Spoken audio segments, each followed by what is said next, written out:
the 2026 Cleveland Browns. Is the hype real about all these young players that they keep drafting, or are we doomed for another season of losses piling up in Cleveland?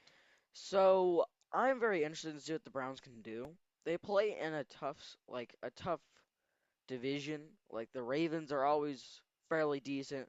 The Steelers always squeak in. The Bengals, they're usually hit or miss, but that offense is always very good. And it's usually the Browns are always the worst team by default. But I really like how they're building things. We haven't seen anything from Todd Monken yet, with him being this his first year. It might be a little weird having an 80-year-old head coach who's a first-time head coach, but I think it'll be interesting to see what he can do. We have all these nice rookies and the sophomores that they had a decent year last year, like Shador Sanders, Quinshon Judkins, Harold Fannin. They all did good. Carson Schlesinger, he did good. So there's a lot to look forward to. I don't know if we see them being a playoff team next year, but I wouldn't say it's too far away. Like I wouldn't All, I would be shocked if they didn't make the playoffs in the next 5 years. all right, so you're positive on what they're doing there. Yeah, So yeah, we're here with another preview, wrapping up the AFC North, and then we can jump over to the NFC North. But we yeah, still have the Browns here. We will cover the rest of the division. Save Cleveland for last. You know, they're usually, like you said, the worst team. But I think there's reason to be optimistic. And so if we look at the kind of different phases of what comes together to dictate the outcome of a team in a season and all that, we start with the head coach. So like you mentioned, new head coach, first time head coach. Um, so there's always an adjustment in taking over those responsibilities if you haven't done it before. And a lot of good head coaches still struggle early on. So I think there's always the chance of that happening. However, I think when you're older, more experienced, more mature, I think there's less of that challenge. yeah. I'm just excited. They got rid of Miles Garrett. That was a little disappointing. But you signed Denzel Ward, and I believe he's one of the best players on the team. Right. So I'm excited to see what he can do next year. And you got Casey Conception, joining Yeah, as so a first round rookie. yeah, there's a lot of players we'll talk about here, but how do you feel about Munkin as the head coach? Um, I don't really know much about the guy. So I think it'll be decent, but the Browns have been a dumpster fire basically for a So while, so it's gonna be hard to fully take over a team of this caliber. So what do you think about when the team, the ownership decided to bring in a new head coach? There's different choices. You look at what different coaches bring to the table.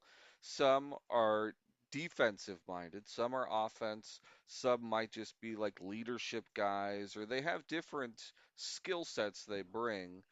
What do you think about them bringing in a guy who's offensive minded? His calling card is, "Hey, I'm gonna make this offense better." I think it's a good idea. We've always had Browns defense that's always been pretty good the last few years. Like last year, it was one of the best. And people say that it got carried by Miles Garrett, but I really see a lot of potential. I don't think we're gonna be the same like top 10 still, but I think we're still gonna be really good.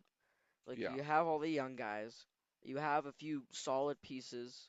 I don't think like Miles Garrett obviously was a big take back getting him out, yeah, but there's still a lot of talented people on the Browns defense, and I think people forget that. yeah.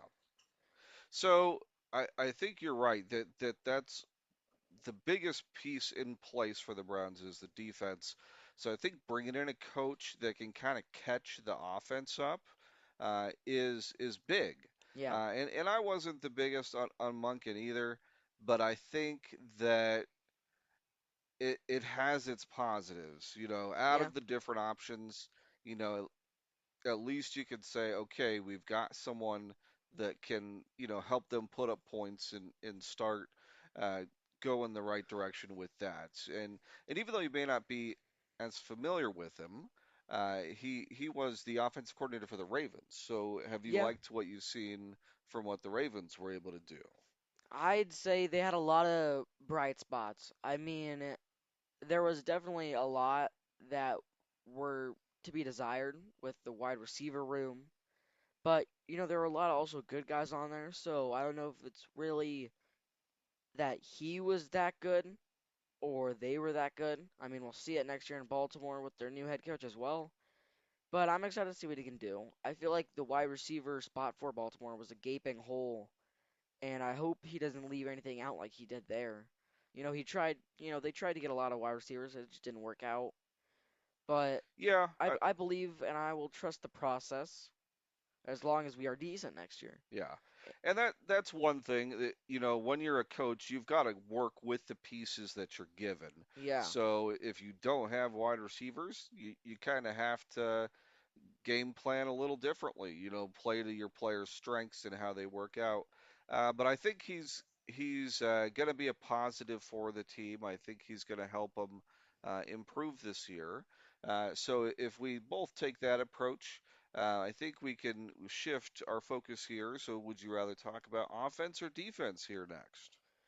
So I think we've talked a little bit about the defense, and I think we know how we feel about it. But with the offense, it's like really unproven.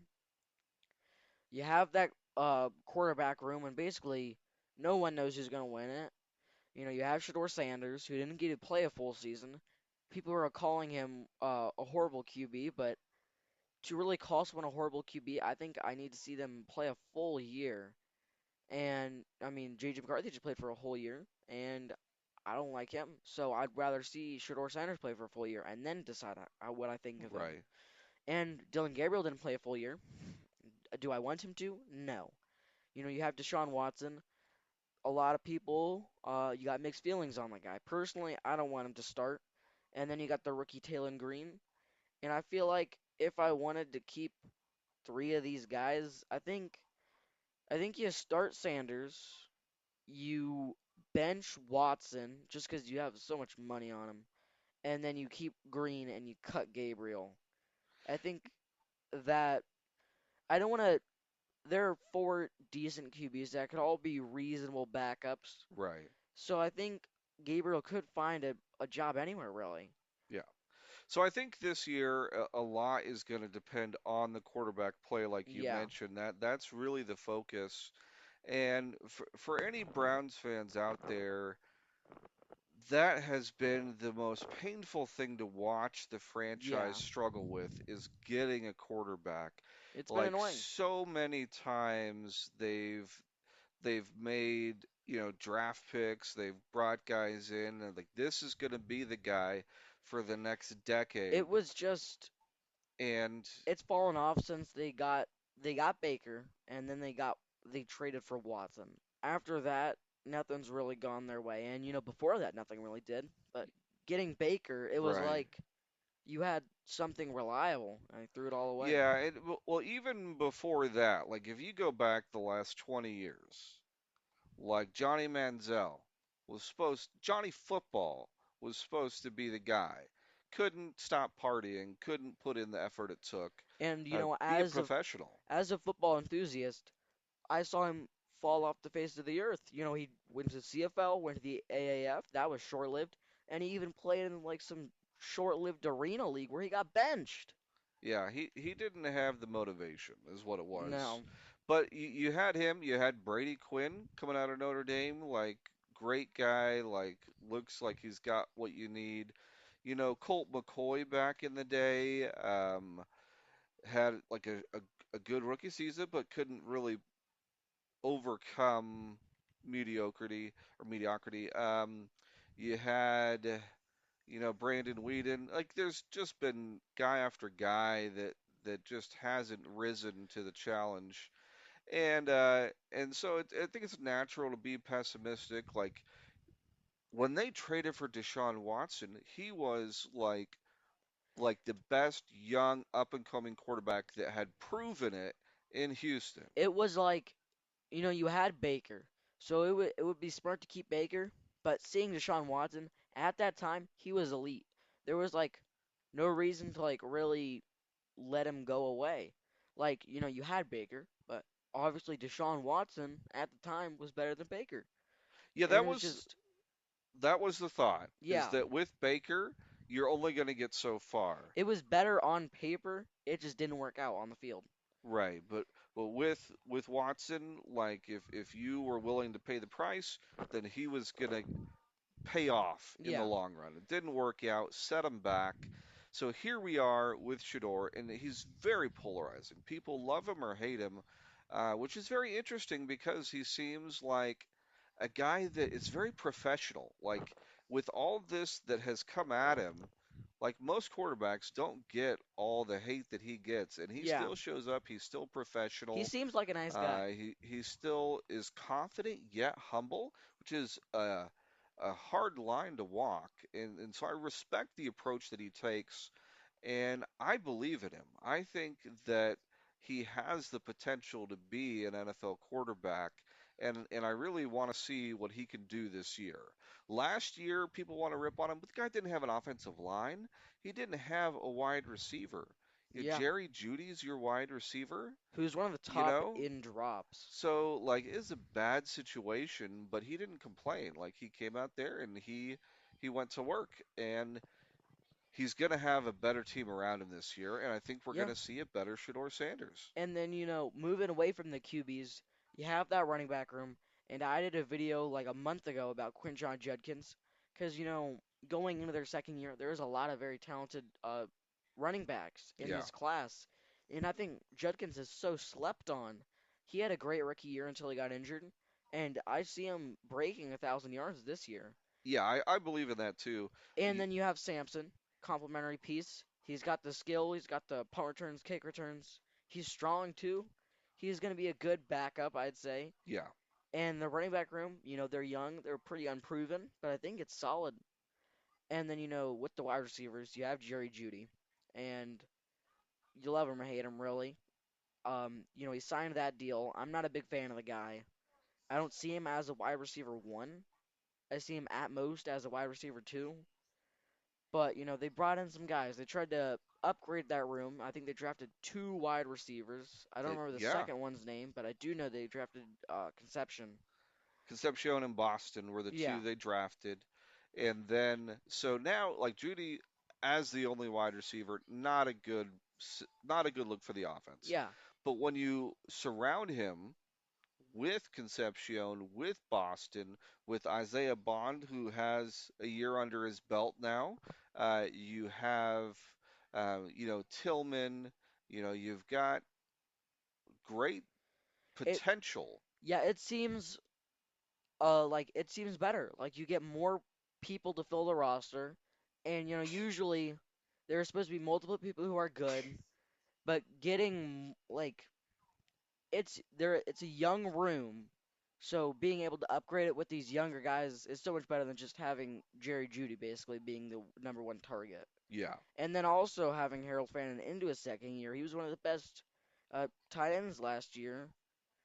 It's gonna be interesting to see how this Browns team can grow because they're all so young. yeah. And if they keep getting signed, then this team is gonna be around each other for a long time. It's a good time to be a Browns fan because there's a lot to be optimistic about. Like you can say the offense has not been good, but you can't say that they haven't taken steps to improve it. Like you said, 2 years ago, Judkins picking up Bond, Fannin, those playmakers that they brought in, and then they recognized, okay, we've got some weakness at wide receivers, so they double down. They draft two wide receivers, they draft the linemen in the first round. Wide or They QB, they go and sign guys to give more improvements to the line. So they yeah. addressed all those areas of weakness. And so I think everywhere I you look, it's improved. I wouldn't be shocked if they got third place, maybe even second. It's a very competitive room, but I think they're building towards the future. and I'm excited to see what they can do.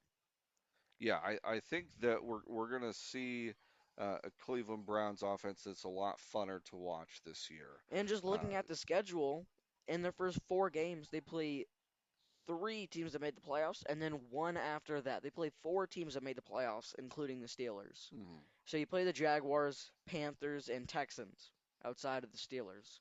So this is a very winnable schedule. You have a few teams that nearly made the playoffs, like the Colts, the Bucks, the Ravens. There's a lot of competitive teams, but if all goes well and we don't get like wrecked with injuries, we should end with like maybe 7, maybe 8 wins. Like it's a very winnable schedule. Now it is the Browns, so I don't know if we're gonna see them winning a lot, but it'd be hard to lose against some of these teams.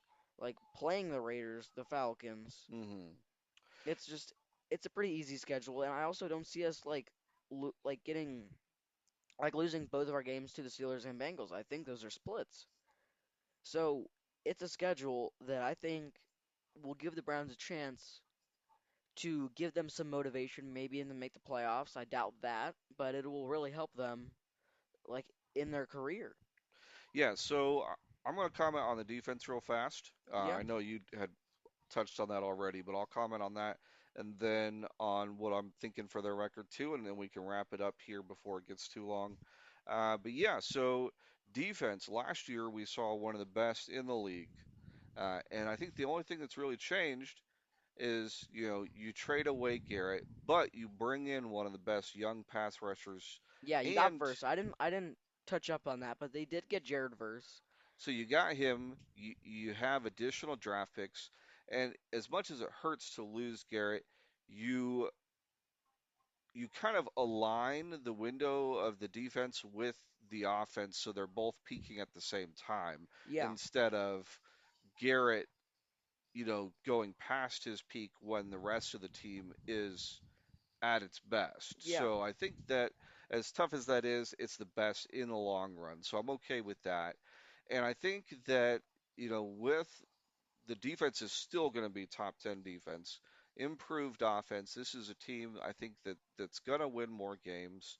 You have to factor in that they are the Browns, though, and so I think that a little short of 500, kind of that 6 to 8 win team uh, that trends in the right direction, and maybe 2 years from now we see back in the playoffs. But I'm not sure if this year they'll have enough changes in place yeah. to see that degree of success. So yeah, I think I'm with you about 6 to 8 win team.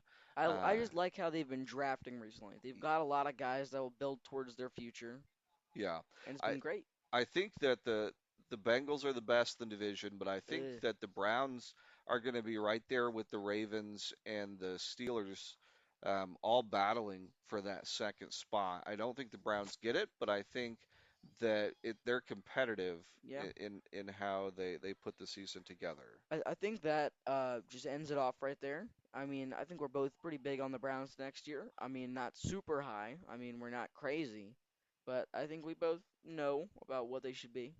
Yeah, we're not shouting Super Bowl, but we are optimistic and excited for what they can put together this year. And I Yeah, think most Browns fans can say that. So we'll maybe. we'll wrap it up here and look forward to what they can do this year. All right.